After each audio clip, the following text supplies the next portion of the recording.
और आप भी मेरी तरह ही एक एडिटिंग इंडस्ट्री या इसी तरीके की कोई इंडस्ट्री में काम करते हैं, क्रिएटिव फील्ड में काम करते हैं, तो आपको पता ही होगा हमारे लोगों के लिए पोर्ट्स कितने ज्यादा इंपॉर्टेंट। जितने ज्यादा पोर्ट उतना ज्यादा मजा। ये वीडियो हम मिनीसो प्रो के साथ में बना रहे हैं। उनका ये लेटेस्ट स्टैंड हब देखने को मिलता है जो कि मैक मिनी M4 और M4 प्रो के लिए यहाँ पर देखने को मिलता है। अब इसकी बात कर लेते हैं दोस्तों, काफी स्टडी फील के साथ में आता है। ये पहला पोर्ट यहाँ पर आपको देखने को मिलता है HDMI का। दूसरा यहाँ पर देखने को मिलता है यहाँ पे कीबोर्ड एंड माउस के लिए। इसके अंदर पीछे आपको देखने को मिलता है SSD इनक्लोजर। इसके अंदर जो है बेसिकली आप 8 TB की SSD डाल सकते हैं। 10 Gbps तक का सपोर्ट इसके अंदर आपको देखने को मिलता है। अब यहाँ पे इसको फटाफट से खोल लेते हैं। सबसे पहले अब मैं आपको इसको फटाफट से लगा करके दिखाता हूँ इस तरीके से, और फिर मैं वैसा माउंट करके भी लगा करके दिखाऊंगा। उसमें आपकी स्टैंड्स की जरूरत नहीं होगी। फिर पहले मैं यहाँ पर ये इसको लगाता था, फिर उसके बाद ये माउस वाला लगाता था। ठीक है, अब मैं सिंपली यहाँ पर कुछ इस तरीके से लगा सकता हूँ। पीछे की तरफ भी पोर्ट है, उनको भी यूज कर सकता हूँ। ये तो खैर हमें पीछे ही लगाने चाहिए। तो सिर्फ एक यहाँ पर आपको ये सेटअप देखने को मिल रहा है, कीबोर्ड माउस एंड आपके स्पीकर्स हो गए। चाहे तो आप स्पीकर्स को भी आप ऊपर उठा करके रख दीजिए। दोस्तों ये छोटी सी मशीन तो सभी लोगों ने देखी है, बहुत ज्यादा पावरफुल है। लेकिन अगर एप्पल ये गलती ना करे तो कई 100 करोड़ की जो इंडस्ट्री है वो डूब जाए। मैं किस चीज की बात कर रहा हूँ दोस्तों? मैं बात कर रहा हूँ पोर्ट्स की। एप्पल जो है अपनी मशीन के अंदर, आप लोगों को पता है, बहुत कम पोर्ट देता है। यहाँ तक कि कई साल पहले ही उसने अपना यहाँ पर USB जो टाइप A था उसको रिमूव कर दिया था अपने सारे ही डिवाइसेस से। मैक मिनी में भी हमें देखने को मिलते हैं 3 पीछे की तरफ यहाँ पर थंडरबोल्ट, और आगे की तरफ यहाँ पर 2 टाइप C जो है 3.0 वाले जो पोर्ट रहते हैं वो देखने को मिलते हैं। दोस्तों मैं एक वीडियो एडिटर हूँ और अक्सर मुझे अपना मेमोरी कार्ड या फिर कार्ड रीडर या इस तरीके के जो अलग अलग डिवाइसेस होते हैं, या फिर माउस हो गया आपका, आज भी बहुत सारे लोग टाइप A वाले माउस कीबोर्ड यूज करते हैं। और भी यहाँ पर बहुत सारी छोटी छोटी चीजें हैं, मेमोरी कार्ड वगैरह हो गया, कार्ड रीडर हो गए यहाँ पर, चाहे फिर वो NAS हो गई यहाँ पर, उसके अंदर भी आपको वो नहीं देखने को मिलती अभी की। मतलब टाइप C वाले आते हैं लेकिन वो बहुत ज्यादा एक्सपेंसिव है। हार्ड ड्राइव वगैरह जो आती है उनमें यहाँ पर अक्सर आपको टाइप A वाले ही पोर्ट देखने को मिलते हैं। वहीं पे दोस्तों स्टैंड करती है ये वाली इंडस्ट्री,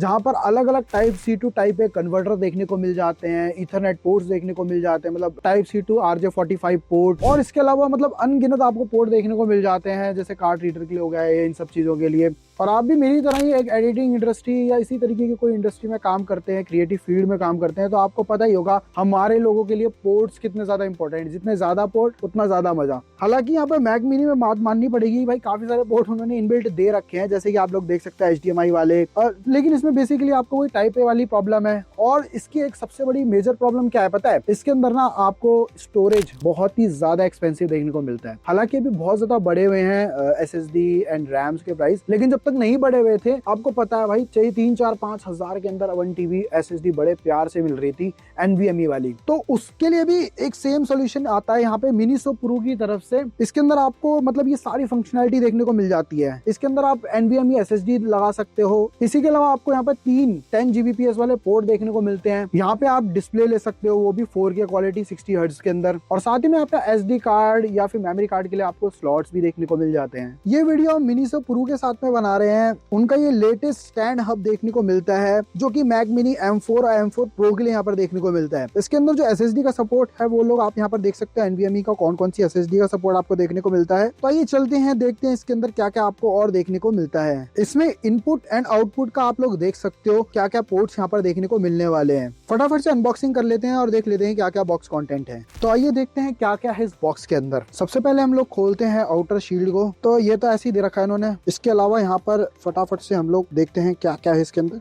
ये हमको देखने को मिलता है दोस्तों मैनुअल, आप लोग देख सकते हो। इसके अंदर आपको काफी सारी चीजें देखने को मिल जाएगी, कैसे इंस्टॉलेशन करना है ये सब। इसी के अलावा यहाँ पर कुछ वैसा पोर्ट जो होता है, वैसा माउंट जो रहता है आपका उस तरीके का, मतलब पीछे बैक की साइड में आप अगर माउंट करना चाहें तो उसके लिए एसेसरीज।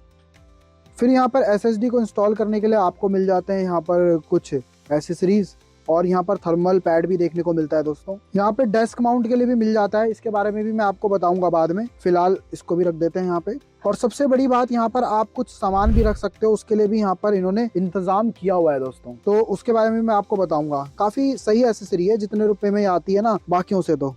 और लास्ट में हमारा यहाँ पर मिनीसो प्रो देखने को मिल जाता है स्टैंड। अब इसकी बात कर लेते हैं दोस्तों, काफी स्टडी फील के साथ में आता है, ये मुझे काफी सही लगी। इसके पीछे आप बैग में देखेंगे तो 2-3 पोर्ट है। पहला पोर्ट यहाँ पर आपको देखने को मिलता है HDMI का, दूसरा यहाँ पर देखने को मिलता है यहाँ पे कीबोर्ड एंड माउस के लिए अलग से, अगर आपको USB पोर्ट चाहिए 2.0 वाले 2 पोर्ट। इसके बाद यहाँ पर आगे की साइड में आपको काफी बढ़िया 10 Gbps के 3 पोर्ट देखने को मिल जाते हैं टाइप A वाले, और यहाँ पर एक TF मेमोरी कार्ड का, जो कि छोटे वाले हमारे फोन के अंदर लगते हैं वो वाले, और बड़े वाले कैमरे के जो मेमोरी कार्ड्स होते हैं वो SD कार्ड्स, वो भी यहाँ पर इंस्टॉल कर सकते हैं आप लोग। इतना ही नहीं दोस्तों, अभी और सुनिए, इसके अंदर पीछे आपको देखने को मिलता है SSD इनक्लोजर। इसके अंदर जो है बेसिकली आप 8 TB की SSD डाल सकते हैं। 10 Gbps तक का सपोर्ट इसके अंदर आपको देखने को मिलता है। हालांकि NVMe की पूरी पोटेंशियल को तो ये यूज नहीं कर पाएगा, लेकिन 10 GB के हिसाब से काफी सारे काम आपके इजीली हो जाएंगे, यानी आपकी करीबन 1000 से 1100 की स्पीड तो आपको देखने को मिल जाएगी, यानी 1 Gbps की स्पीड आपको। अब ये वाला मैक मिनी तो हम यूज नहीं करने वाले इस वाले सेटअप के अंदर, तो इसको साइड में कर लेते हैं। तो सबसे पहले दोस्तों हमको अपने मैक मिनी में जो सारी एसेसरीज है फिलहाल उसको एक बार रिमूव करना पड़ेगा इस सेटअप को करने के लिए। तो यहाँ से मैं फटाफट से सारी केबल्स हटा लेता हूँ। अभी तक मैं सैमसंग की ये वाली SSD यूज कर रहा था 1 TB की, लेकिन इस पूरे सेटअप को हम आगे बढ़ाने से पहले इसके अंदर हमें एक NVMe SSD की जरूरत होगी, जो कि मैंने ऑलरेडी निकाल ली है। ये मेरी 2 TB की SSD है WD की। इसको हम इंस्टॉल करते हैं अपने इसी इनक्लोजर के अंदर। आइए बताता हूँ कैसे करना है आपको। बैक प्लेट है आपकी, ठीक है, इस बैक प्लेट को हमें रिमूव करना होगा, जिसके लिए हमें एसेसरीज ऑलरेडी इस पन्नी के अंदर देखने को मिल जाएगी इस पाउच के अंदर देखने को मिल जाएगी, और यहाँ पर हमको थर्मल पैड भी देखने को मिल रहे हैं दोस्तों। तो ये थर्मल पैड हो गए, ये स्क्रू ड्राइवर हो गया जिससे हम खोल पाएंगे, और साथ ही में यहाँ पर पेच हो गए। अब यहाँ पर इसको फटाफट से खोल लेते हैं सबसे पहले।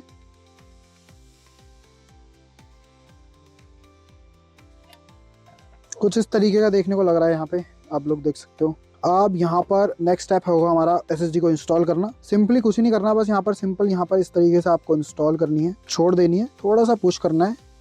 इस तरीके से पुश करने के बाद आपको यहाँ पर इसके स्क्रूज देखने को मिल जाएंगे, वो आपको निकाल लेने इसमें से। अभी इस तरीके का आपको पेज देखने को मिल जाएगा, और इसको आपको यहाँ पर इंस्टॉल करना होगा, यहाँ पर इस तरीके से। ये ना यहाँ पर जितना भी आपका उस तरीके से आपको लगाना होगा इसको। अब मेरा ये है, तो मैं इसको इस तरीके से यहाँ पे ऊपर की तरफ आपको लेकर के आना है, किसी तरीके से ऐसे डाल करके, एंड इसको फिर ऊपर की तरफ आपको लेकर के आना होगा। थोड़ा सा यहाँ पर आपको देखना होगा कि कैसे करना है ये। देखिए ऐसे आप डालेंगे, इसको डालने के बाद आपको पीछे की तरफ करना है इसको ऐसे, और फिर उसके बाद आपको अपनी NVMe लेनी है, देन उसको अगेन आप इस तरीके से इंस्टॉल करें। अब मैं सोच रहा हूँ इसको पूरा खोल ही दूं, एंड देन यहाँ पर NVMe को अपनी लगाऊं, एंड अब यहाँ पर हम वापस से स्क्रू को टाइट कर सकते हैं। थोड़ा सा कॉम्प्लिकेटेड प्रोसेस है, बट एक बार आप इसको समझ गए तो it will be easy for you. That's it. यहाँ पे हमारी NVMe SSD जो इंस्टॉल हो गई है। इसके बाद हम लोगों को यहाँ पर थर्मल पैडिंग भी दी गई है, ताकि हमें बेटर यहाँ पर रिजल्ट देखने को मिले, जब पूरे ही इंक्लोजर में यहाँ पर काफी अच्छे से हीट डिवाइड हो जाए। तो ये हमको थर्मल पैडिंग यहाँ पर दी गई है। पहले एक साइड से हम इसको निकाल लेंगे,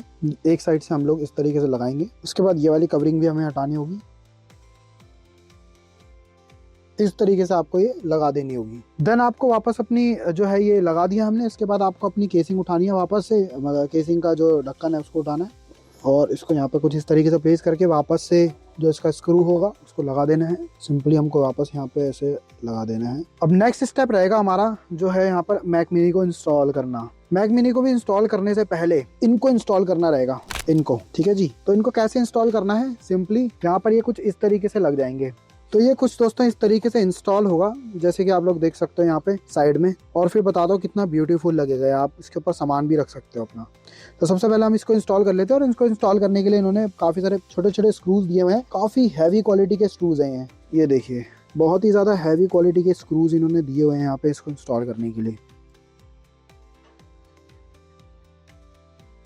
तो ये एक साइड का हमने इंस्टॉल कर दिया। अभी 3-4 और भी हैं दोस्तों। अगर आपको ये जो भी समझ में नहीं आता जो प्रोसेस मैं आपको बता रहा हूँ, तो आप इसका YouTube चैनल है उनको भी यहाँ पर विजिट करके इसको कर सकते हैं। तो इस साइड में मैं ऐसे ही बस रैंडमली लगा दे रहा हूँ, एंड इसको टेस्ट कर लेते हैं फटाफट से एक बार लगा करके। अब आप इसमें ज़्यादा पेज भी लगा सकते हैं अपनी मर्जी से, जितना मर्जी लगाना चाहें। मैं यहाँ पर रैंडमली लगा दे रहा हूँ अभी 1-2। तो मैं यहाँ पर सिंपली इसको यहाँ पर ऐसे रख दे रहा हूँ। देखिए गाइस, कुछ ऐसे ही आएगा आपके मॉनिटर के ऊपर। अगर आपका मॉनिटर फ्लैट होगा पीछे से तो ज़्यादा अच्छे से ये जो है कवर करेगा, अदरवाइज ये गिरने वाला कहीं नहीं है। आप यहाँ पे कितना भी लोड डाल सकते हैं, पर ये कहीं जाने वाला नहीं है इसकी मदद से। और सबसे अच्छी बात, मान लो जैसे आपके स्पीकर्स हैं, आप ये स्पीकर्स को ऐसे रख सकते हो इसमें, तो ये बड़ा कूल लगेगा। ये देखिए गाइस, ठीक है, कहीं जाने वाला नहीं है। आपका मॉनिटर का स्टैंड अच्छा होना चाहिए थोड़ा सा, और मॉनिटर यहाँ पर थोड़ा ठीक ठाक होना चाहिए, तो कोई दिक्कत नहीं होगी इसमें। फिलहाल मैं वापस नीचे रख दे रहा हूँ एंड यहाँ पर मैक मिनी के जो सेटअप को है कंप्लीट कर लेते हैं। अब यहाँ पर नेक्स्ट चीज जो है, हमको अपना मैक मिनी को जो है यहाँ पर इंस्टॉल करना होगा। और मैक मिनी किस तरीके से जाएगा दोस्तों, इस तरीके से देखिए, ये पीछे की साइड में ये है पोर्ट्स और ये यहाँ पर इस तरीके से। तो आपको ये ऐसे लेना है एंड देन इसको कुछ इस तरीके से इंस्टॉल कर देना है। प्यार से चला जाएगा, थोड़ा सा यहाँ पर आप पुश करेंगे हल्का हल्का। अच्छा, सबसे अच्छी बात क्या है, लगाने से पहले बता दूं कि चारों तरफ रबराइज चीजें हैं, ऊपर नीचे साइड से, तो आपका ऐसा नहीं कि ऐसे घिस जाएगा ये, है ना। कोई लो क्वालिटी माल नहीं है, बढ़िया एकदम बढ़िया चीज दी है इन्होंने। ये हमने इस तरीके से लगाया एंड लगाने के बाद यहाँ पर आपको सिंपली ये जो 2 पोर्ट आपको देखने को मिल रहे हैं, इसी से आपने इसको कुछ इस तरीके से यहाँ पे ऐसे कर देना है, ठीक है। और ये आपका तैयार है भाई मैक मिनी। कभी भी आपको निकालना है आप प्यार से निकाल सकते हैं, वापस डालना है वापस डाल सकते हैं। सबसे अच्छी बात क्या हो गई जी, पावर बटन यहाँ पर काफ़ी एक्सेसिबल हो गया पहले से। हालांकि मॉनिटर के पीछे इतना वो नहीं लगेगा, लेकिन हाँ 1-2 बारी अगर आप थोड़ा सा यूज टू होंगे तो उसके बाद आपको बस आराम से उठाना नहीं पड़ेगा मैक मिनी को, आप काफ़ी इजीली इसको प्रेस कर सकते हैं। अब मैं इसको लगा करके दिखाता हूँ आपको मॉनिटर के ऊपर, और देखते हैं कि भाई लोड उठा पाता है कि हमारा मॉनिटर ये। तो दोनों साइड से पकड़ लेता हूँ मैं, और ये ठीक है जी, काफ़ी मतलब फ्यूचरिस्टिक सी चीज़ लग रही है। फ्रंट साइड से अगर मैं आपको दिखाऊं, फ्रंट साइड से कुछ ऐसा लगेगा। अगर आपका पीछे से मॉनिटर फ्लैट होगा ना, तब आपको ये वाली दिक्कत नहीं आने वाली। थोड़ा सा और जूम आउट करके दिखाता हूँ मैं आपको, देखो, और जूम इन करके दिखाता हूँ, तो ये आपका मॉनिटर के ऊपर कुछ ऐसा लगा हुआ रहेगा हमेशा। अब मैं आपको फटाफट से लगा करके दिखाता हूँ इस तरीके से, और फिर मैं वैसा माउंट करके भी लगा करके दिखाऊंगा। उसमें आपकी स्टैंड्स की ज़रूरत नहीं होगी। फिर फटाफट से इसको लगा दिया है मैंने, और पीछे से यहाँ पर आपको थोड़ा सा घुमा देते हैं हम। पीछे हमारी केबल मैनेजमेंट अच्छी नहीं है, तो उसको इग्नोर करें। आपको बस अपनी जो पावर केबल है और बाकी जो भी केबल्स हैं आपकी, वो इस तरीके से आपको लगा देनी है। और HDMI पोर्ट अब आपको एक तो ये मिल ही रहा है यहाँ पे मैक मिनी में, वो तो आप लगा ही सकते हो यहाँ पे। दूसरा HDMI पोर्ट आपको यहाँ पे भी देखने को मिल रहा है, तो यहाँ पे भी आप इसको लगा सकते हो। अब हमने अपना बेसिक सेटअप कंप्लीट कर लिया। अब ऑन करते हैं यहाँ पर मैक मिनी को। अब देखो कितना ज्यादा सिंपल हो गया है। बस यहाँ पर आपको ऐसे हाथ पीछे लेकर के जाना है और पावर बटन को प्रेस कर देना है, और आपका मैक मिनी यहाँ पर ऑन हो जाएगा दोस्तों। डिस्प्ले जो है हमने यहाँ पर फिलहाल HDMI के थ्रू ही डाल रखा है। पहले दोस्तों ये टाइप A वाला था, ठीक है, और मैं ऐसे कुछ यूज करता था इसको लगा करके। अब मेरे को ये करने की जरूरत नहीं है, अब मैं डायरेक्टली अपने PC पे इसको लगा सकता हूँ। पहले मैं यहाँ पर ये इसको लगाता था, फिर उसके बाद ये माउस वाला लगाता था, ठीक है। अब मैं सिंपली यहाँ पर कुछ इस तरीके से लगा सकता हूँ। पीछे की तरफ भी पोर्ट है, उनको भी यूज कर सकता हूँ। ये तो खैर हमें पीछे ही लगाने चाहिए, पर फिलहाल मैं आपको यही लगा के दिखा दे रहा हूँ। ये हो गया जी। अब आपका माउस यहाँ पे बड़े आराम से कनेक्ट ही रहेगा हमेशा। अब यहाँ पर हम लोग चलते हैं सबसे पहले जो हमारा SSD हमने इंस्टॉल किया है इसके ऊपर, उसको देखने। तो देख सकते हो दोस्तों, यहाँ पे ये मेरी SSD है एंड ये इंस्टॉल्ड दिखा रही है यहाँ पे। ये कोई भी दिक्कत वाली बात नहीं है, आपको बस बढ़िया एकदम SSD दिख जाएगी। ये देख लो जी, ठीक है जी। मेरी यहाँ पे SSD है, 2 TB की है, 1 TB की है, 1 TB की है, 2 TB की टोटल स्टोरेज है, और मैंने 2 पार्टीशन इसके कर रखे हैं। तो ये यहाँ पर इंस्टॉल होकर के हमें नजर आ गई। अब जब हम यहाँ पे कुछ कॉपी करना चाहेंगे तो बहुत ही स्पीड से यहाँ पर हम कॉपी भी कर पाएंगे। अब यहाँ पे मेरे पास एक प्रोजेक्ट फाइल है, पूरा फोल्डर है उसका। मैं डेस्कटॉप पे कॉपी करता हूँ इसको, और देखते हैं कितनी देर में हो जाता है। आप देख ही सकते हो कितनी ज्यादा स्पीड है। 1 GB की स्पीड से यहाँ पर एक कॉपी हो रहा है। 5, 6, 7, 8, 9, 10 से 15-20 सेकंड लग रहे हैं इसको कॉपी करने में, और बड़ी स्पीड से यहाँ पर सारा डेटा जो है यहाँ पर ट्रांसफर हो जा रहा है। तो इतनी इजीली हमने अपने मैक मिनी का स्टोरेज जो है 2 TB से बढ़ा दिया, और वो भी हमें कोई एक्सटर्नल डिवाइस नहीं लगाना पड़ा, कुछ नहीं लगाना पड़ा। बस एक ही डिवाइस है जिसके अंदर आपको पोर्ट्स देखने को मिल जाते हैं, जिसके अंदर आपको NVMe स्टोरेज का ऑप्शन देखने को मिल जाता है, और यहाँ पर आपको एक स्टैंड, मतलब पूरे का पूरा क्लीन, कितना क्लीन लुक है आप लोग देख सकते हो। अब कितना क्लीन है ये पूरे का पूरा लुक, कितना, हालांकि फिजिबल नहीं होता, लेकिन फिर भी मैं जस्ट फॉर उसके लिए आपको दिखा रहा हूँ। और कोई भी चीज़ आप इसके ऊपर और रख भी सकते हैं, उसमें भी काफ़ी बढ़िया लगेगा। ये SD कार्ड वगैरह आपको इंस्टॉल करना है वो आप कर पाएंगे, जैसे कि मेरे पास पड़े हुए हैं, तो मैं उसको इंस्टॉल करके दिखा देता हूँ आपको फटाफट से। अब ये SSD लगानी है तो मेरे को Type-C वाला पोर्ट चाहिए होता था। अब Type-C वाला नहीं, सिर्फ USB वाला लगाओ यहाँ पे, और USB वाला लगा करके यहाँ पे लगा लो, तो वही 10 Gbps वाली आपको स्पीड यहाँ पर देखने को मिलेगी। और मान लो मतलब रखना भी तो पड़ेगा ना कहीं, तो ये जी हो गया जी सेटअप। यहाँ पर कितना बढ़िया लग रहा है, मतलब क्लीन और एस्थेटिक सेटअप यहाँ पर आपको पूरे का पूरा देखने को मिलेगा। इसकी बेस्ट बाय लिंक आपको मेरे डिस्क्रिप्शन में देखने को मिल जाएगी दोस्तों। एंड इसकी और भी फंक्शनैलिटी है जिसके बारे में आपको मैं फटाफट से बता देता हूँ। इसको आप वैसा के थ्रू भी माउंट कर सकते हैं, जो पीछे आपको मॉनिटर के जो है देखने को मिलता है, जिसके मदद से आप लोग कोई स्टैंड दूसरा लगा सकते हैं, आपने देखा होगा। उस तरीके से ही आप इसके पीछे भी इसके इन्होंने स्क्रूज दे रखे हैं, ये रहे यहाँ पे स्क्रूज, ठीक है। इसकी मदद से आप लोग इसको वैसा पोर्ट में भी इंस्टॉल कर पाएंगे। तो ये आपका और भी ज़्यादा पोर्टेबल हो जाएगा, आपका मैक मिनी दिखेगा ही नहीं आपके सेटअप में कहाँ लगा हुआ है। जस्ट लाइक आपका जो आई मैक आता है उसी तरीके कुछ सेटअप यहाँ पर थोड़ा कम दाम में तैयार हो जाएगा। तो ये काफ़ी बेहतर ऑप्शन रहेगा अगर आपको डेली नीड रहती है, SSD लगाना रहता है, मेमोरी कार्ड लगाना रहता है, आपको USB टाइप A वाले जो है हाई स्पीड पोर्ट चाहिए, तब आप इसका डेफिनेटली यूज यहाँ पर कर सकते हैं। आई होप आपने एंजॉय किया होगा इस पूरे वीडियो को एंड मजा आया होगा आपको वीडियो देखने में। कैसा है? मेरी तरफ से काफी बढ़िया है भाई। मैंने आपको स्पीड भी दिखा दी इसकी, किस तरीके से कॉपी कर रहा है ये भी दिखा दिया। इसी के अलावा मैंने आपको यहाँ पर देखो ये कितना अच्छा तरीका है इसको रखने का, वो मैंने आपको बता दिया। यही नहीं, इसके ऊपर आप कोई सजाने के आइटम हो उसको भी रख सकते हैं इन केस अगर आपको जैसे ये नहीं रखना है या कुछ भी। मतलब हार्ड ड्राइव होती है, मेरी तो इतनी बड़ी भारी हार्ड ड्राइव है, वो मैं कैसे कभी कभी रखता हूँ इधर उधर, ठीक है। इसके ऊपर मैं नैस लगा सकता हूँ डायरेक्टली। अब नैस का भी मेरे को लगाना था किसी तरीके से, नहीं तो फिर मेरे को वही टाइप सी वाला ढूंढना पड़ता जुगाड़, फिर मैं उसके बाद लगाता। तो वो चीज को भी यहाँ पर ये रिजॉल्व करता है। मतलब सोचो एक बारी, जो मैंने आपको स्टार्टिंग में बात बोली थी कि अगर मैक जो है इस तरीके की चीजें नहीं करती तो भाई ये इतनी बड़ी इंडस्ट्री है और फल फूल रही है भाई, मेरे हिसाब से तो काफी बढ़िया चीज है। मतलब मस्ट है आपके लिए, अगर आप मैक मिनी यूजर हो तो मस्ट आपके लिए हो जाता है दोस्तों। आई होप आपने एंजॉय किया होगा वीडियो को, मजा आया तो वीडियो को यहाँ पर जरूर से लाइक करके जाना, चैनल को यहाँ पर सब्सक्राइब करके जाना। मैं मिलता हूँ दोस्तों आपसे इसी तरीके के एक और इंटरेस्टिंग वीडियो के साथ में, तब तक के लिए बाय बाय, नमस्कार।